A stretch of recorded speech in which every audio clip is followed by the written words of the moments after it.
Happy Monday, everyone. For many of you, Mondays are a motivational Monday. For some of you, it's a mindful Monday. But thank you for being with me here on the Other Side podcast, because Mondays are for the Other Side podcast. I am here to talk about the journey that many first-time authors are on. What is it like to be on the other side of the authorship life? The publishing side, the editing side, all of that, as well as what is it like to be on the other side of the mental health journey that many of us have been on and continue to be on. I'm really excited to be with you today because if you haven't already, go down to the description right now or up, depending if it's Facebook or if you're watching on YouTube. If you're on Instagram, just go to my stories.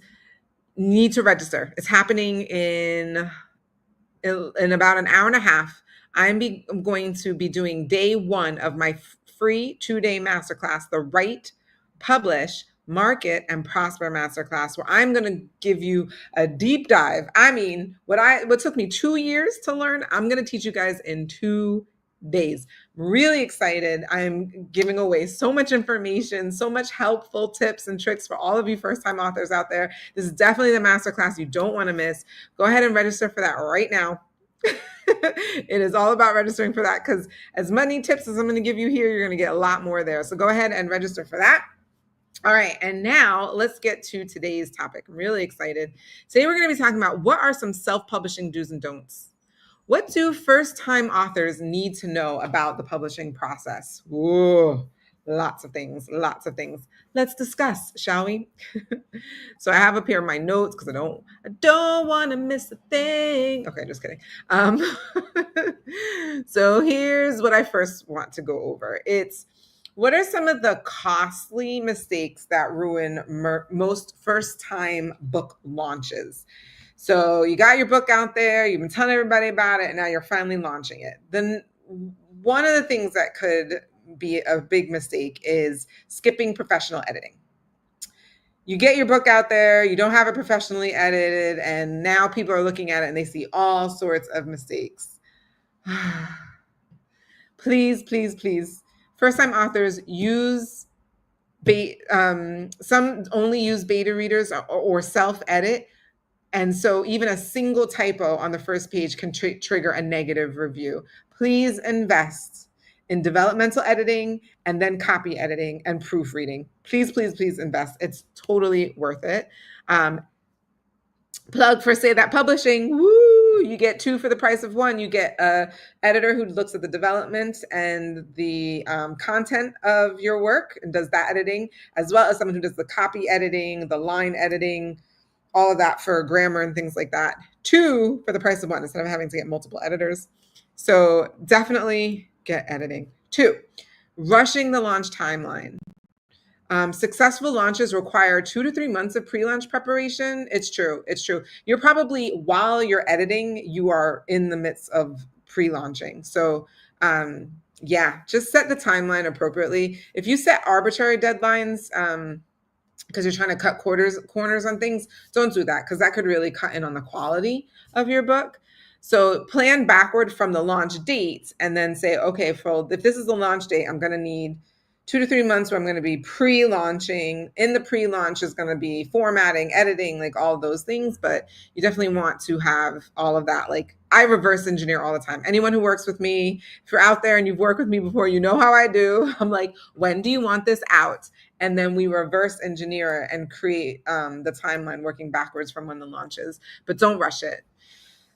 Sometimes I talked with people and we realized we need to push the launch date actually out a little bit more. And cover design. Cover designs are really important. It really is like the first thing that people see. They definitely judge a book by its cover. And a lot of times a reader will make a purchase just based on the cover itself. So study bestseller covers in your particular genre, and then hire a specialist to make sure that you get the book cover that you've been envisioning, right? Or the closest thing to what you've been envisioning. All right, topic number 2 that I want to go over is, what are some hidden publishing opportunities that new authors miss? I think a lot of times new authors miss library distribution channels. Libraries purchase millions of books millions of books annually. So platforms like Ingram Spark provide library access, and library specific metadata and pricing strategies increase adaptation. So like if it's really popular at a library, it's going to be really popular eventually in bookstores and AKA your website, because most people want to buy directly from you. Yes, the money. Okay. International rights and translations. So English language is great. Lots of markets worldwide, right, for books in English, but non-exclusive distribution to international markets requires no translation. So just something to think about. Places like Draft Digital, Publish, Drive reaches stores that Amazon don't. That's also Ingram Spark, by the way. Also, just reaches places that Amazon doesn't. Bulk sales opportunities. So organizations, companies, they buy books in really large quantities. So you can make a separate bulk sales page on your website. Ingram Spark does this for you, where you offer custom editions or maybe bonuses for organizations that purchase in bulk. Something to totally think about. All right, and the third thing I want to share with my new authors in terms of publishing, I want to tell you the truth about book marketing that insiders won't tell you. Here's the Amazon algorithm reality. Initial sales velocity matters more than total sales. So if you have a concentrated number of sales in one day, that outperforms like a scattered number of sales. So let's say you get 50 books in one day, so sold in one day, rather than 100 books sold over 2 weeks. That actually is going to influence the algorithm more. So it's about how many books can you get sold in one day. Category selection strategy impacts bestseller ranking, of course, more than marketing and spending. So if you come to my free masterclass, I will be sharing all of these things about the tips and tricks about category decision making and how that then leads to a bestseller category and things like that. But yeah, so it's all about how many books can you sell in essentially one day, guys. It really does come down to that. And so sometimes a big event, whether you're on a podcast or you're on a show, that's why those things matter, because when a lot of people get eyeballs or ears on you and your message and your book and your story, then they're more likely to purchase that same day. So the more you can get yourself out there, the better, because when you have a lot of books sold in one day, that's what ticks up the algorithm. That in categories. Number 2 is the email list priority. Social media followers convert 1 to 2. Only 1 to 2 people who go from hearing and seeing your book to actually buying your book, while email converts 10 to 30%. So especially those new time authors, you really want to work on getting people off of social media, getting them into some sort of email subscription. Maybe you do an email blog or something like that, or newsletter. And basically people are more likely to buy your book from an email than from social media. So spend more time on that. Lead magnets related to your book topic create qualified subscribers. This is really, really great. Again, especially if you can get them off of social media into your email and then to the lead magnet. And finally, the long game strategy. Most first books become profitable through subsequent books. So the real marketing opportunity is reader relationship building, not single book sales. If you can create this reader journey from free content to paid books to a premium offer, that's where the long-term money really comes from. So again, first books become profitable through subsequent books. So whether it's subsequent books like part 2s or just other books that you're going to go put out there, not necessarily part 2, but just like a new book. That's certainly the truth for me. As you guys know, these 2 books, this book is great and is about one topic. This book is about a completely different topic.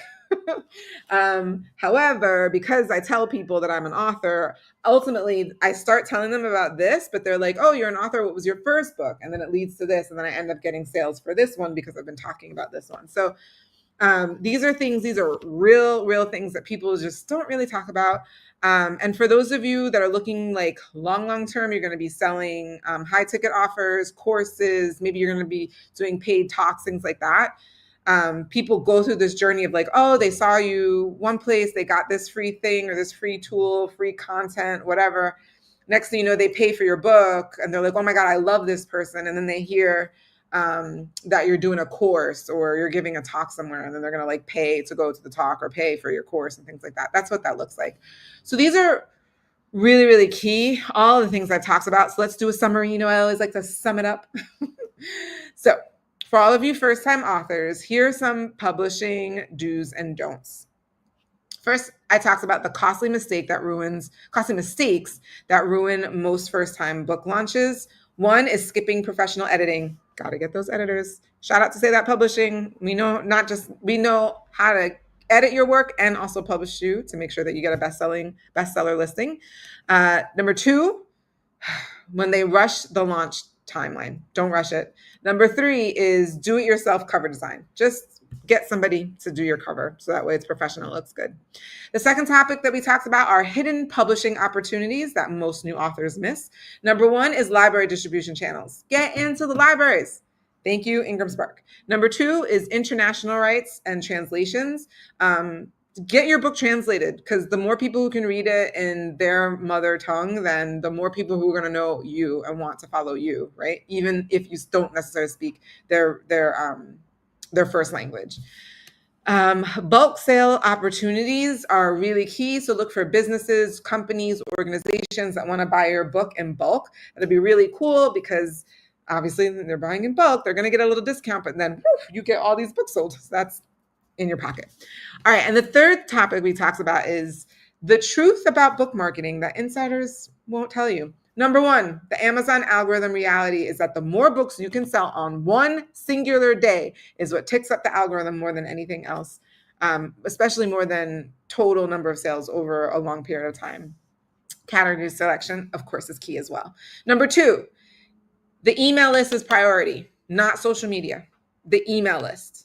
Only 1 to 2% convert to buy your book on social media, whereas 10 to 30% will buy your book from an email. And number three, the long game strategy. You're looking to build relationships, put more books out there, all of those things, because the more that you put out, the more likely it is to bring people back to your first work or bring people to your next big event, and something that is a paid for event. All right, guys, those are the tips and the trips and the strategies. Remember, please come to the free 2-day masterclass. It's happening in now less than an hour and a half, maybe an hour and 15 minutes. Okay. The link is in the description, either below if you're on YouTube, it's above, I believe, if you're on Facebook. This is the thing I'm so excited about this. You understand what took me 2 years to learn, I am teaching in 2 days. All right. So if you're a serious aspiring author and you're like, I got to get my book out in 2025, then you got to be at this masterclass. Go ahead and register for that. I'll see you in a little bit less than 2 hours now. It's going to be a great time. I promise you we'll have a lot of fun and you'll actually get some writing done. I will see you next week, everybody else. If you're watching the recording, I love you. If you're watching this live, you know I love you too. I'll see you next week. Bye.